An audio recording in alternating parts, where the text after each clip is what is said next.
আসসালামু আলাইকুম। আমরা ৩ বন্ধু মিলে এখন আছি আগারগা বড় রাস্তায়। আমি, মুন আর হায়দার এবং আমরা খেতে যাচ্ছি একটা ১২ ইঞ্চি পিজ্জা এবং এটা আগুনে ঝলসিয়ে বানানো হবে। আ টোটাল প্রসিডিউরটা কিছু অংশ তুলে ধরছি। খেতে ভালোই হয়েছে আর কস্ট ইফেক্টিভ খুব। আপনি দেখতে পাচ্ছেন আপনারা এটা অনলি হ্যাঁ, ৪৭০ বাড়ার টাকা পরে আবার পড়েছে। বাট খেতে দারুণ ছিল। আমার বেশ ভালো লেগেছিল এরকম আগুনে পুড়ানো পিজা। আ দেখুন কেমন লাগছে। আগারগাঁও নতুন রাস্তায় আছি আমরা, বড় রাস্তা যেটাকে বলে।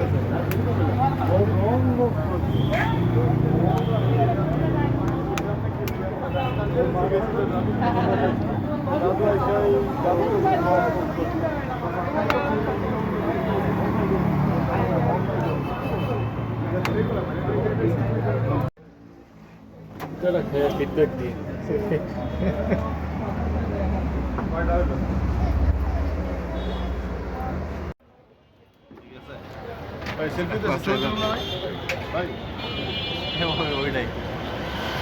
সেলফি তুলি না তো। নিজেও নিতে পারতাছি না, এর লেগা মনে কর যে ওকে দোস্ত।